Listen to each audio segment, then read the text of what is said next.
record. All right. All right. Yay. All right. So, Yes. with that, So Dr. Ramlo, go ahead.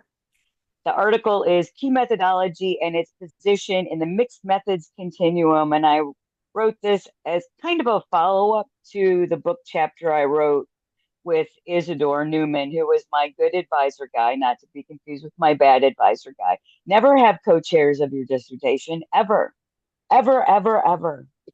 Believe me. But I miss Isidore. He was a great guy. I learned so much from him. And he and a former colleague wrote a relatively small book on the mixed methods continuum. And that's what this article is based on. It is as far as citations, it has the third highest of my citations. The highest one is actually the one about 80 years of Q methodology that's in the Journal of Mixed Methods Research. And the other one is the book chapter from the Sage Handbook on Mixed Methods, the second edition, using Q methodology and Q factor analysis and mixed methods research. Isidore did a lot with Q factor analysis. So I literally spent years on the phone and talking to him and visiting him, and talking about the difference between Q methodology and Q factor analysis. And it was really great because I had to explain things to him and give citations because that was always his expectation. And so it really helped me kind of jumpstart my understanding of Q methodology. The impetus for writing this actually was an article from the volume before by Paul Stenner, talking about Stevenson being resistant to Q methodology being placed within any theoretical framework, and then that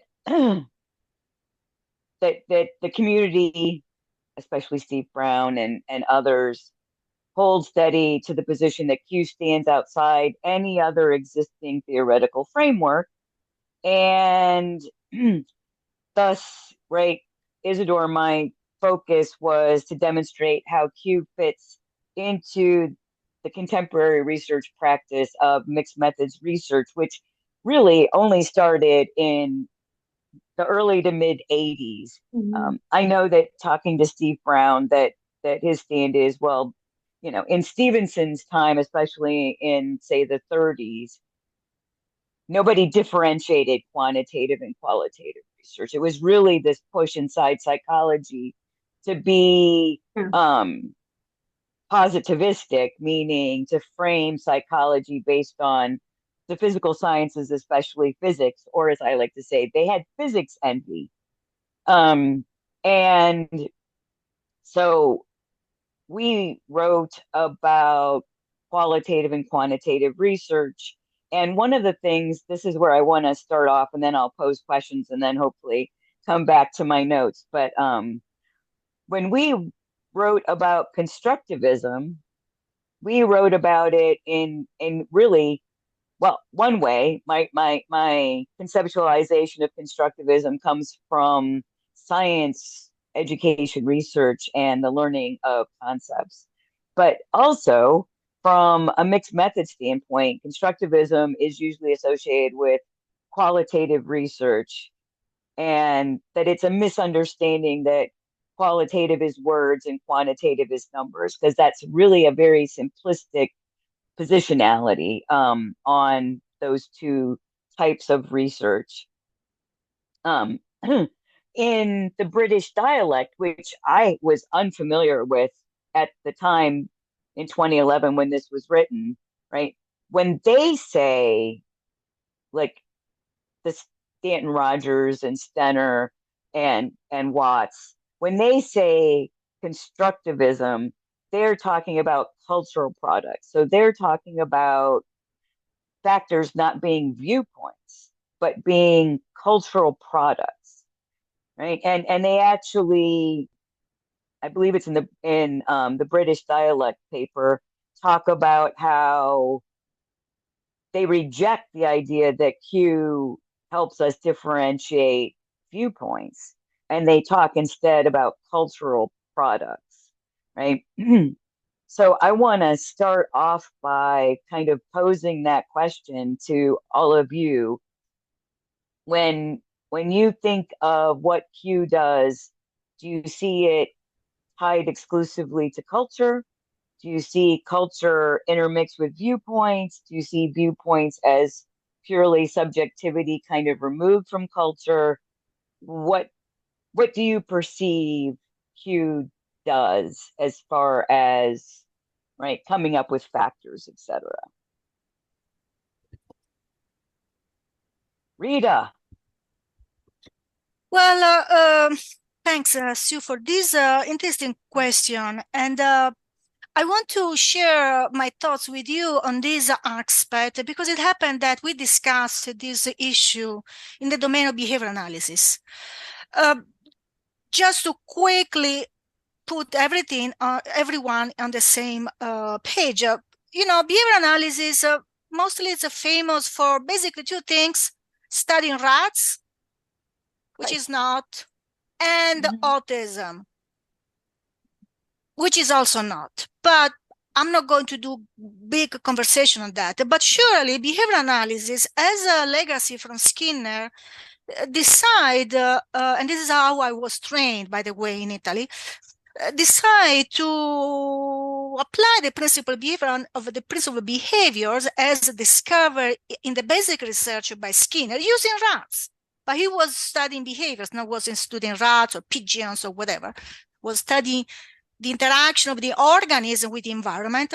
Decide to use this principle to understand society, which is a term that is often associated with the idea of a culture. One of the main point that we often discuss in behavior analysis, and I'm also part of the group, it's called the Cultural Behavioral Science International Network, which is a kind of a Q-Zoom. We only met twice a month, and we have people from all over the world, mostly US though. It's not so diverse like this Q group. We discuss, okay, what we should mean by culture. Uh, which honestly no one has already addressed really. So when you ask, is a cultural product different from viewpoints? Well, I guess we should first of all agree on about the term of culture and about the term of product and what we mean by viewpoints. Because again, I'm sorry, Sue, without reading your paper and everything which is connected with it, which usually when I do read a paper, I try to jump into the rich references that you and other authors do. I really couldn't. I mean, but the point is that let's define the object because as a first stance, I would say cultural product and viewpoints from a behavior analytic perspective. My perspective as a behavior analyst, it's uh, it's what we observe. So they are both product of my experience in the environment, and that's it. And these products are for humans like us most of the time, but not only, most of the time, uh, presented in a verbal form. So me talking to you, for example, it's with a specific content is a product, and it's a culture. If I follow the idea that the culture is the how the topography of my verbal behavior, other behavior are shaped by my specific experience as an Italian, as a PhD student, as whatever. So I don't know if providing a different interpretation of these two terms bring to a different implication, because this is the point. Right. Thanks. And I think that really the importance here, and again, I was just not cognizant of any of the little subtleties going on in Q world when Isidore and I wrote this article. And so we had a it comes down to basically what you said and what Vivian put in the chat, that words matter, and how we define them or how we view them, how we subjectively, right, take them in, and how we mentally perceive them are not always the same. So, and you're right, we all belong to different groups, right? So, right, so I could belong to a group of physicists, to tenured faculty, to people at the University of Akron, to horse lovers. Like I could be all over the place, but that's, I don't think that that's how Watson Stenner and Stanton Rogers necessarily perceive it. I think they come from a very constructivist, as in cultural vantage point. Like that's where their training came from. That's where they began. And so that's where they see Q fit, because that's what they understand. And that's kind of my take on that. And we have to remember too that when Stevenson was creating Q, it was at a time when psychology was really kind of downplaying qualitative and really embracing positivism, Yeah. not post positivism, but positivism, right? That they wanted a numerical answer to everything. Yes. Might be a simplistic way of putting it, but I believe that that's pretty much where they were going, and that's the culture that Stevenson was in when he came up with the idea of Q. I love this Vygotsky. My dissertation's full of him, which has nothing to do with Q, by the way. Um, and so I part of, like, if you look in the article, right, there's that continuum of Yes. qualitative and quantitative. Yes. And although I spoke of testing theory and cited Stevenson, I don't, when he talked about testing theory, I realize now it was not in the way I perceive testing theory, at least as a physicist, testing theory, right? So his way of testing theory is that we might have theoretical constructs that we use to come up with the Q sample, but then we allow the participants to provide their own structure, right? And we could say that that structure, right, doesn't fit within the theoretical constructs that we use to develop the Q sample. And so maybe that theoretical construct is flawed, right? But that's more coming at it from an abductive viewpoint, Yes. right? We're not proving that their Right. theory is wrong. We're finding indications, right, that this might not actually be the case. This might be a researcher's perception of the case, but coming from physics education, I can tell you that students have perceptions of how force and motion work, and they are totally wrong.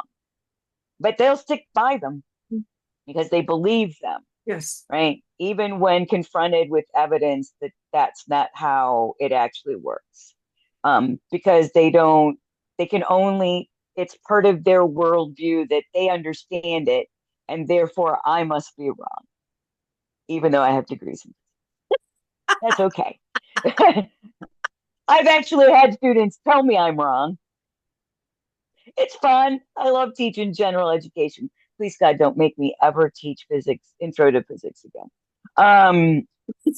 But but with that, But so Sue, let's not, I don't want to move away from your original, if you don't mind, real okay. quick. Oh no, go back. Your original question about factor being a cultural product.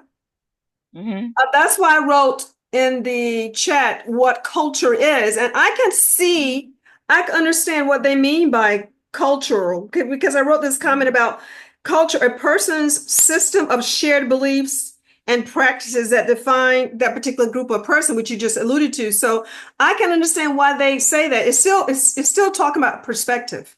It really is still talking about the Right. perspective of the person, no matter what term you choose to use. And the last thing I want to say, that my favorite sentence in your entire article is this, and it's on page 183.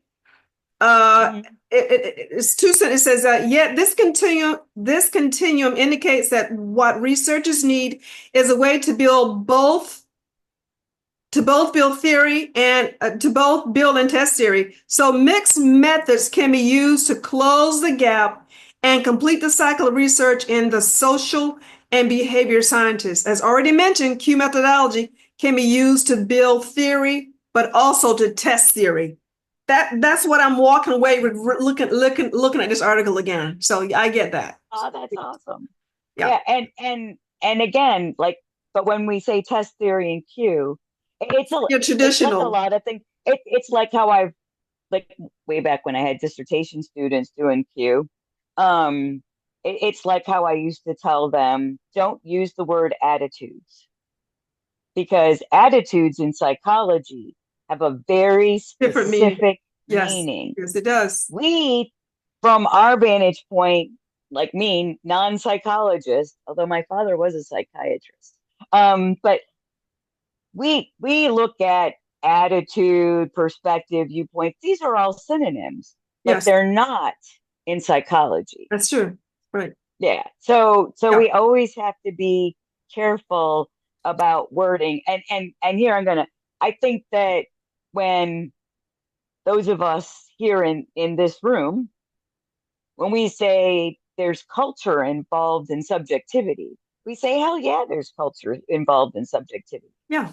But that's different than saying that the factors are It's a cultural cultural product. products. Yeah. Because if that was true, True. then anybody we surveyed in the same small town in Norway that is enveloped in the same culture would always end up on the same viewpoint. And the chances of that is pretty much zero, unless we have a really bad Q sample. So that's where I think that sometimes the words used by Q researchers are from their perspective. It's like the Q sample. It's from their perspective, their understanding of the word cultural product isn't necessarily our understanding of cultural product.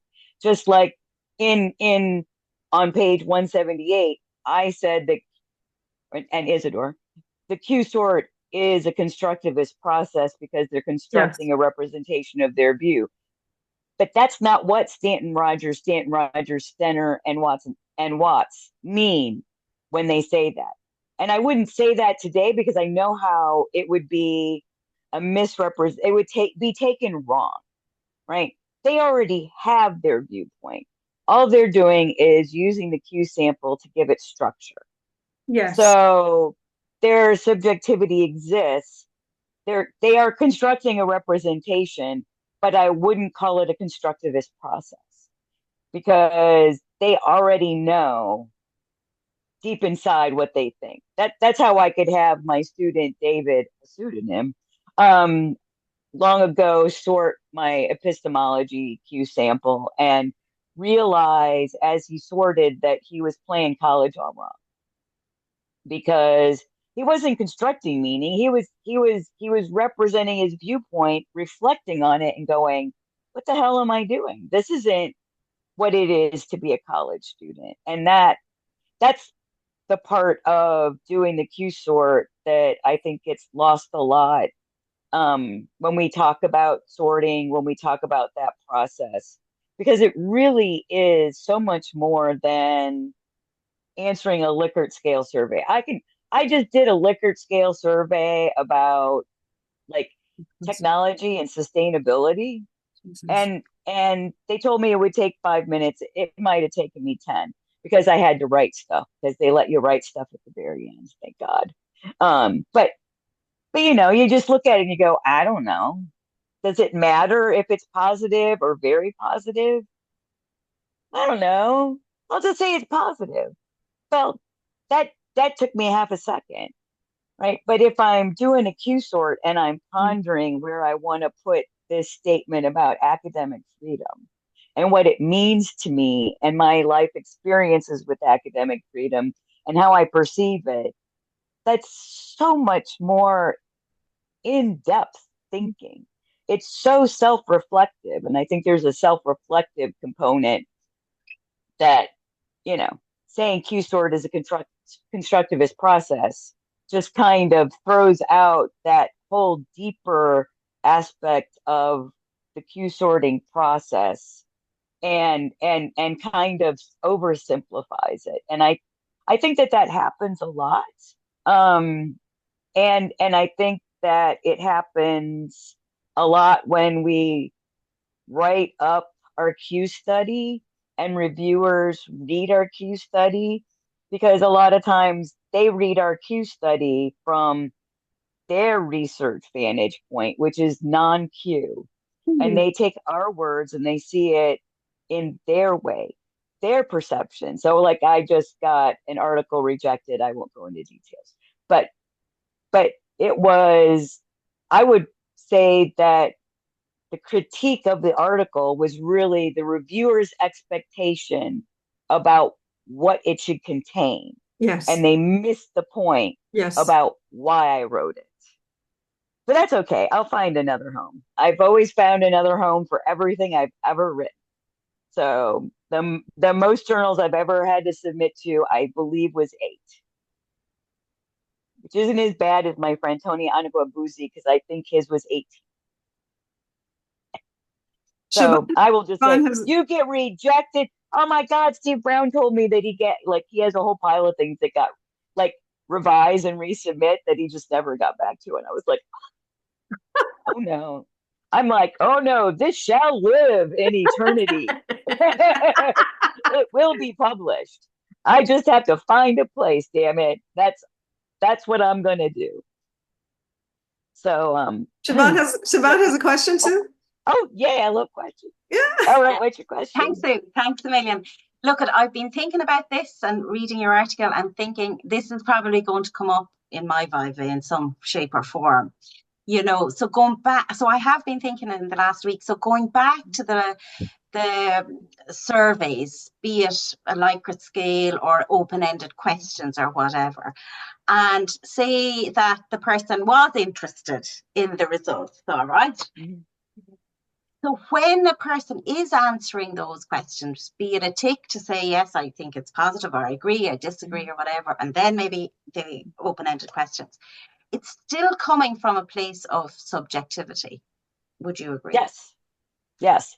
But it's not as standardized as a Q sort. There's all kinds of bias effects and ceiling effects and what's it called? Is it called basement effects? But yes. But anyway, go on. Sorry. Yeah, no, so that was my kind of, because I think I'll probably will have to defend my use of Q. And I just would, what would you say in terms of, I know you're saying it is absolutely more in depth, it's self-reflective, it's all of those really lovely things that I, absolutely believe in as well. But, what would be the absolute difference? Something very definitive, like, well, why didn't you use this? Or what makes it better than everything else, Well, that's such a great question. And I have like a whole section in my book that's gonna come. I just submitted my index, so I'm getting close.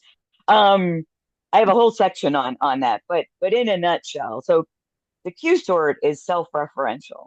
And when we factor analyze it and come up with our composite Q sorts, those are representations of self-referential data, right? There are still self-referential structures. Likert scales are, and Isidore knew Likert somehow, so he always made me say Likert because it's not Likert because he knew them. I was like, whatever. But anyway, but Likert scales are just, the perception is that we are quantifying their view. But in Q, we have a structure, right? In a Likert scale survey, they might do a structural validity check, which I did in my dissertation for the force and motion conceptual evaluation. Came up basically Newton's law, 3 laws of motion, acceleration, and velocity. It was incredible. Nobody on my dissertation committee thought it was except for Isidore. But that's how they do structure in a Likert scale survey to say that it's valid, right? But if you looked at the FMC, like the force of motion conceptualized, if you looked at their pre-instruction answers, there was no structure. Not a structure that fit what it did at post sort and that validity measure, which tells you that the structure is learned and there's lots of people who still don't abide by that structure, but that's a structure that exists outside of these people, right? It's a physics structure. It's based on that. When we do Likert scale surveys, there's all kinds of things that we do wrong. And it's just part of Likert scale surveys. I mean, part of my soapbox is always everybody thinks they can do a Likert scale survey because there's software that lets them do it. There's Survey Monkey. So, monkeys could do it. That's all you need to know. So there's Survey Monkey, there's Qualtrics, which we have at the University of Akron.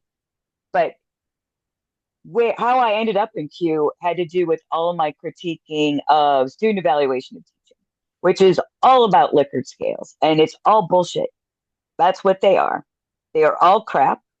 Administrators like it. I once had an associate dean tell me that he knew student evaluation of teaching was bullshit, but it gave everybody a number and it made it easier for him. Yeah. And that is actually how Likert scales are often used. We get to have people have a number, but what does the number mean? Right? That therein lies the problem. So my explanation is usually this. So I've had a lot of department chairs, and one department chair, we had him, the first evaluation of him after his first 4 years was not glowing. By the second 4 years, we had new specific guidelines for chair review. And one of the items was to rate his performance as department chair on a Likert scale from 1 to 7. So my friend Lori chaired that review, right? And we met as a department faculty to discuss the results. And it was a 3.5. That was basically what this guy got. He got a 3.5 on this 1 to 7 scale. But when you read the qualitative comments, you just went, really? I don't think it's a 3.5. So I asked her to plot the answers, like the ratings. There were literally 1s and 2s, 6s and 7s. There was no one at 3.5. There was nobody at 4. There was no one at 3 because 3.5 did not represent anybody's damn view. Right. Nobody had a 3.5 view. Some people loved him because he left them alone and they could do whatever they wanted. And the other half of the faculty hated him because he provided no support. And when people who loved him didn't want to do anything, he just gave us. But we rated him on a Likert scale. Yeah. And what did we do? We found the mean, which statistically is incorrect because it's not a continuous data. It's not a continuous data, right? It's categorical. Yes. So there's so many things wrong with Likert scales. And just like qualitative research, we present the findings almost always, 99% of the time in aggregate. Just like Lori did when she said that our chair got a 3.5. But he didn't get a 3.5. He got 1s and 2s and 6s and 7s. There were 2 viewpoints. There were 2 totally different stories going on. And you had to look at that plotting and then read the qualitative comments to understand what was going on. To me, that's why mixed methods make sense. I've seen way too much misuse of quantitative data, including right now at my own university, because there always needs to be that qualitative part. I'm a physicist. I love numbers. I went into physics because I love math. I never even took high school physics. I do everything the hard way. But I can tell you, even from physics, being able to solve the problem doesn't mean you understand the problem. That is correct. You need a Yes. qualitative Yes. part to show that you understand the problem. Yes. And to me, that's always been the beauty of Q, is that it's the best of both worlds. And it's blended in a way that you can never separate out the qualitative and the quantitative part. I think that that's why people like Steve Brown and others, more old school people who knew Stevenson, like to stick by the Q is its own thing. But when Stevenson from 35 until his death in 89, mixed methods wasn't really a thing. Mixed methods was just getting off the ground, Mhm. right?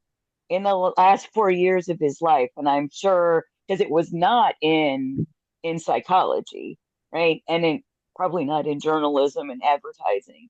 So I'm sure that that was all missed. And I think I will stand by like the continuum thing, the little right, the little table two with the cues in the center, except for Yes. subjective purpose.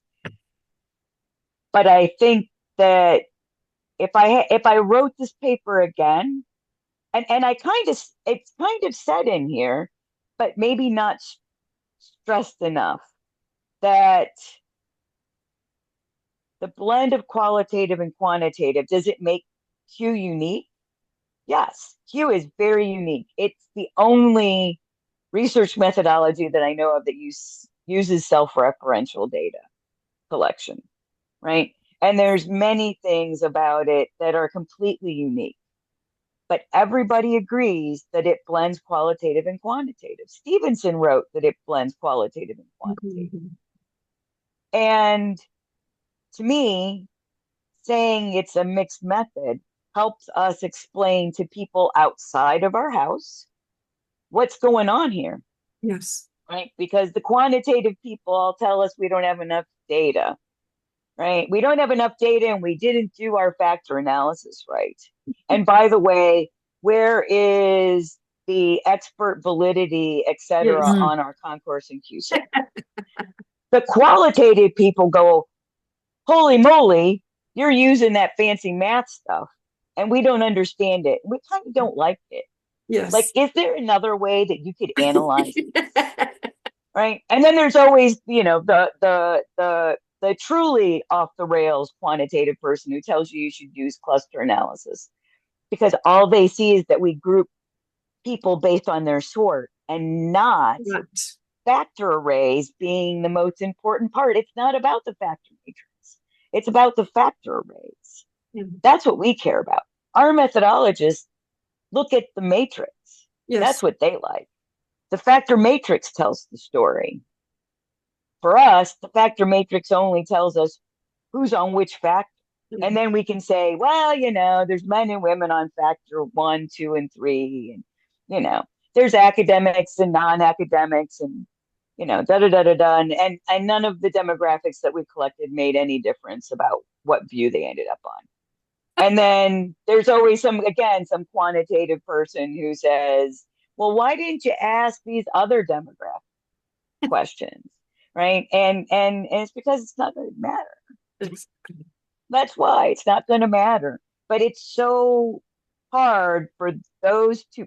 It's hard for them to perceive mixed methods. There was a woman who I think thankfully retired from my university, whose stand was that you couldn't mix methods. It was just impossible. She's kind of a kooky lady and very quantitative. But explaining that Q mixes qualitative and quantitative and explaining that it's a mixed method, which does not require us to change any philosophical aspects, epistemological, ontological aspects of Q, right? Unlike Watson Stenner and Stanton Rogers who say that we need to throw out the words of subjectivity and talk about cultural products. There is no such thing going on in mixed methods. The basis of mixed methods is that we have qualitative and quantitative and that they're not a dichotomy. as mixed methods grows and finds its defining ways, right? Kind of like Stevenson, right? It keeps changing, it grows. And so it started off with we have a qualitative part that informs our quantitative part. And since then, it's really emerged as something so much more than looking at two separate types of research and using two different times, two different ways. Instead, mixed methods is becoming more and more, right, a hand holding between qualitative and quantitative. But I guess I'm not really sure how to convince the more old school people that saying Q is a mixed method doesn't take anything away from its uniqueness. So Okay. I guess and Rita has her hand up. Yeah, So Rita, because and she's then got to go Rolla. soon. Let's get Rita first and then Yes. Rolla, please. Thank you. Thanks, Sue, for this very interesting example of Likert analysis on your chair department, the one who get the 3.5, Yeah. to discover that no one gave a 3, but actually you have people, a group of people, 1 and 2 and 6 and 7. It was a very interesting things. Thank you. And also I want to say that, yes, there are people who, well, why you don't use a cluster analysis? I say, yeah, it's different thing. Yeah. Yes. Yes. Yeah. So, yeah, anyway, what I would like to hear your ideas about the fact that beyond your explanation as to why survey Likert scale is has so many flow difficulties, I would like to add the fact that we often discuss these things, that in the Likert scale, in a survey or questionnaire that use the Likert scale, participants are asked to provide, I would say, their viewpoints, honestly, but on each item individually, independently. Right. I would say honestly that when they pick 1 or 2 for your chair department, or they are still expressing, they are still self-reference, honestly, but the limit is that they address, and this is what I like about the Q approach, is that in the Q approach you have still, let's assume, the same number of items, the same exact item, but you need to relate each other in relation to all of them. It's not just you, as you often say this point. I'm not saying actually nothing new, yes, but I would like to remind this, or to keep in mind this idea of that in the Q, we provide a whole, a complete viewpoint about your chair department, not about how much was his support from 1 to 7. It's more than that. So that was my point. To thank you for these things. Oh, thank you. Rolla? Right. Yeah, thank you so much. Rita, what you just said relates actually to what I wanted to say, is if we had in a Likert scale type of scenario, if there was a block where you could, let's say, whatever, right? So you're giving it 7 or 2 or whatever. If there was a little block where each time you had to rationalize why you give that, we would have been able to get self-reflection more in, right? But that would still not be Q, because those little things that you, of course, one could then create a concourse of reasons why people put somebody on a Likert scale where, or whatever they analyzing, use those comments for a concourse and create another, actually a Q sort about that person or about that thing, which could be very interesting. But it would still not, exactly as you pointed out, it would still not be to the depth of Q, because the different self-reflections, let me call it that, or bits of reasons would not speak to one another. And that's one of the magic of Q. So it's, for me, it goes 3D or 4D, and I think that's why it's quantum and not where Likert is, for me, maybe maybe a page. Q is not even a cube. It's a cubed cube or something like that. I don't know enough about physics, but so that's my one comment.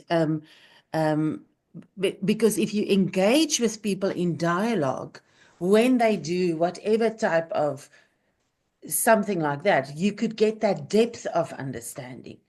But now that type of methodology prohibits you from doing that, because that would be seen as if you're interfering now in the process of the person judging or peer evaluating or whatever you're using it for.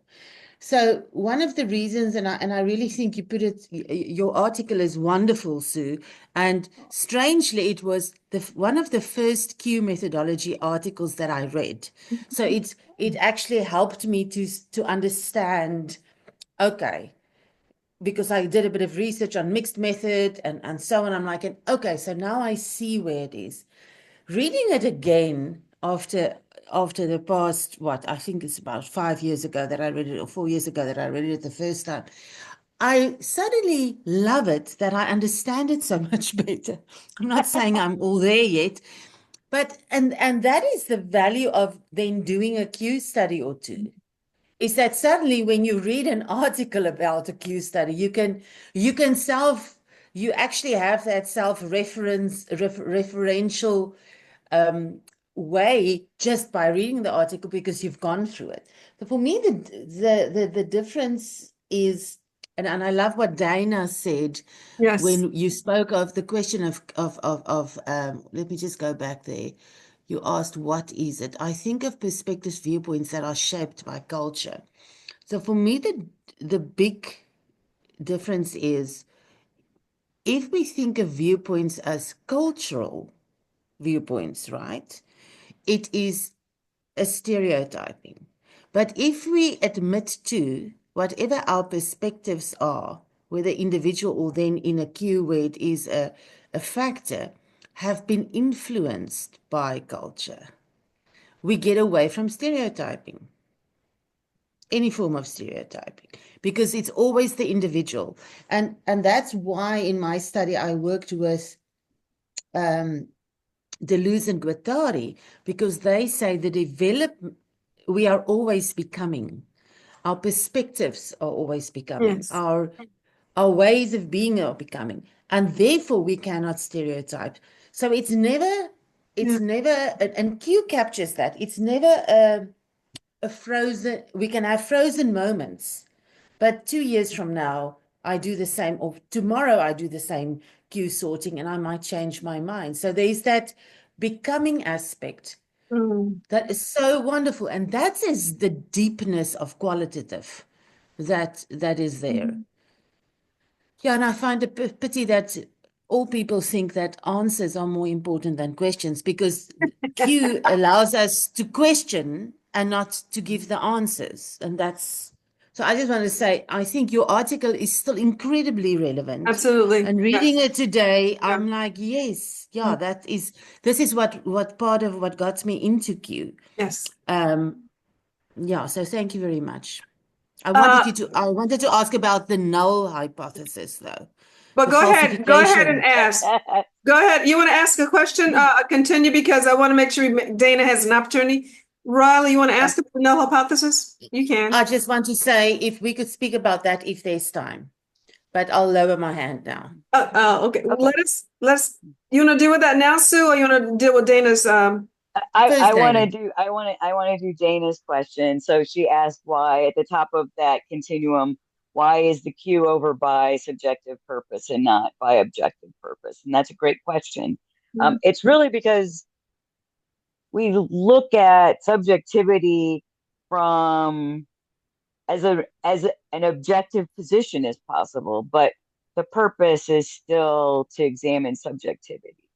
Whereas subjectivity typically is framed as something to eliminate. It tampers with the positivist, post-positivist means of measuring. And so they see it as a problem and we see it as an opportunity. Because really, right, I'm back to I did this Likert scale survey about sustainability and technology. And at the end, they wanted me to comment about some of like the placements. They was just an opportunity to comment. And I was like, well, because I can't say what the effect of technology is on sustainability, absolutely, because people play a role and people are unpredictable. They come from different positions. So, which position has the power to enact technology in different ways, right? That's dependent on power and having a voice. And that's very different than looking at it from this lens where there is no objectivity, there's no subjectivity, there's only objectivity. And that's how I think they perceive this survey, because that's certainly how I read it. That, can technology improve humankind? Sure. Will it? I don't know. Right? It depends. If Dr. Evil has it, then maybe not. If Dr. Good has it, maybe. But then it's a big power play. So there's so much more. There's so much more involved that their survey could never really get to the depth of my subjective perspective, because it didn't give me an opportunity except for my long-winded response in their wee little box, which I was glad let me keep writing. So I have hopefully a quick question so that we can cover Rola's question. So this is early on in your article under Stevenson's on the subjective and objective. Within the study of behavior, Stevenson's take issue with behaviorism as a study of behavior that is simply objective while excluding the subjective. So then he says, how then can one observe the inner self of someone else scientifically? Stevenson's answer was Q methodology. Still, Stevenson reminds us that Q methodology was designed so that it can be applied to study both the subjective and objective behaviors. So my question is, how can Q study objective behavior when behavior is subjective? Well, I think it's not, the behavior is real, then that makes it objective. But why we do things usually has to do with what our perspective is, right? So if I think that, I don't know, sustainability is imperative for the future of the earth, right? Then I'm going to do things like recycle and use biodegradable detergents, right? I'm going to do all these things because of how I feel. What I do is objective because it's real, right? I recycle. I'm a mad woman recycler. And when I teach my plastics course, I spend a lot of time talking about the importance of recycling because that's my subjective viewpoint. I mean, sure, it's based on scientific knowledge, but there are people who have access to that same knowledge and reject it because that's not part of their subjective viewpoint. And so they don't recycle. They're the people who throw unrecyclable things in the Target bin for the little grocery bags that are only recyclable separate. Don't throw them in your recycling. They can't be recycled at the regular recycling place. They need special recycling. Is that another way of saying that the behavior itself is objective, but the reason why you do it is okay? Okay, all right, all right. Yes, Just make you sure. got it. You I want to got make it. sure I'm not missing that, because No, you got it 100%. that's one of the challenges in psychology. Psychologists in general, I hate to use the word afraid. I think psychologists are afraid to take that deep dive because we're not trained to do that. We are so trained to either do it this way or that way. And then this aspect of thinking of examining the thinking that underpins behavior kind of frightens psychologists because there's no real training. We don't have training to do that, and that's the big challenge for psychologists and psychology. Well, and you can't fit people into little boxes. I know, but that's the training. What are you going to do? I mean, they use cognitive behavior therapy on everybody, not modifying or changing, not looking at Johnny to see, well, what the hell is going on with Johnny? We don't look at Johnny like that, because we're not trained to do that. We just know he needs cognitive behavior therapy. Like, but what is Johnny thinking? What's in his brain? What makes him behave and do what he does? And we don't go there, the collective we. Right. Anyway. And if you don't know why he does what he does, how do you know how to fix it? Hello. Anyways, they don't like me out here, but that's all right. That's okay. They didn't like Stevenson either. Rolla, I'm sorry. Go ahead. Ro? No, I was just saying, Q, when I read that part again on the falsification, why that and not verification? Right. I sort of, because you can never say in a Q study, I mean, will there ever be really only one perspective, one factor? Could there be one factor?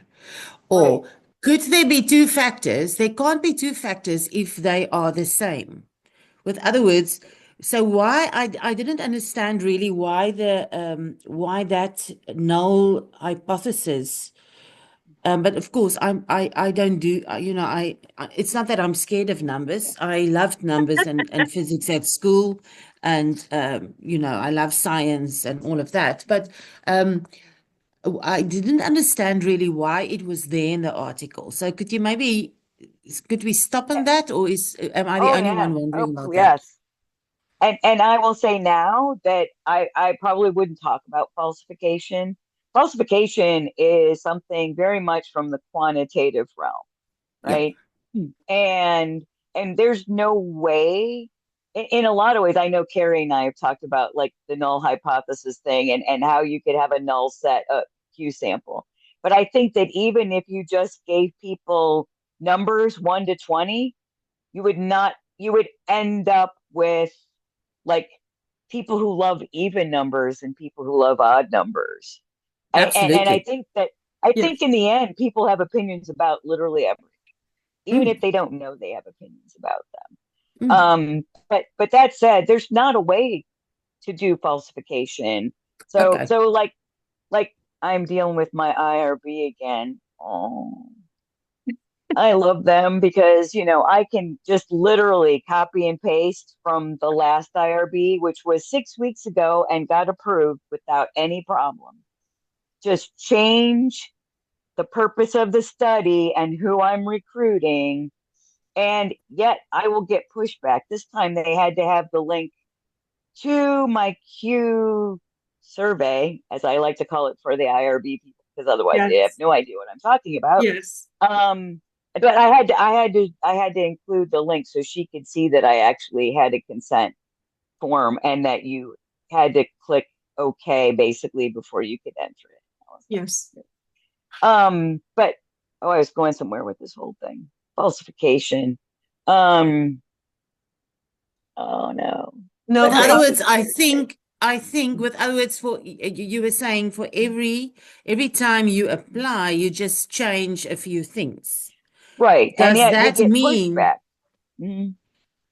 Well, and part of it is because again, she's coming from her wheelhouse that has never seen Q, right? And to her, I use the word survey only because I learned early on that if I called it a Q sort and tried to explain it, I got a million frigging questions Yes. from Yes. faculty who had and didn't read the whole thing Yeah. closely. And I think it's the same thing here. So she's thinking I'm using Qualtrics, even though I explain in there, like even in the consent, what you're going to do, right? I explain the purpose of the study. There's always a little blurb about Q and how it's not really a survey, but it fits under that umbrella for the IRB to be exempt. And I think that, well, I guess we're 5:03, but I'll wrap up. It's so difficult for us to communicate Q ideas because people outside of Q are like my little physics students who believe, right? When they read what we're doing, they immediately have a conceptual understanding that's based in their experience, right? So if they're quantitative researchers, their expectation is that we use factor analysis, and therefore we must meet the criteria for quantitative research. And when we say that the Q sample is, right, the sample from the population of statements, they ignore it, even if it's in our paper, because that's not their understanding of what a sample from a population is. And that makes it difficult for us.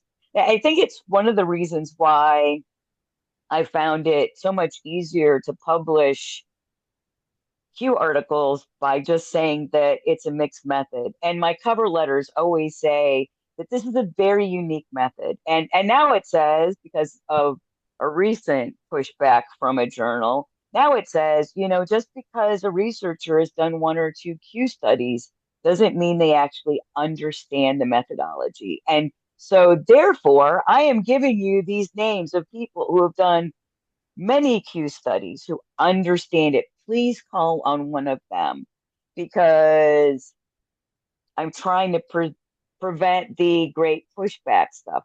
And I mean, recently I had and this has happened so many times where I have a reviewer, it's always reviewer two. Why is that? Who says, well, I did a Q study, or my friend did a Q study, or I had a grad student do a Q study once. And then they tell you everything you're doing wrong. And I just want to go, hey, man, I have done like 60 of these. How many have you done? But I think that because Q is so unique, I don't know. I don't know by saying Q is unique and it doesn't fit in any box, does us any good for getting anything published outside of our own little journal.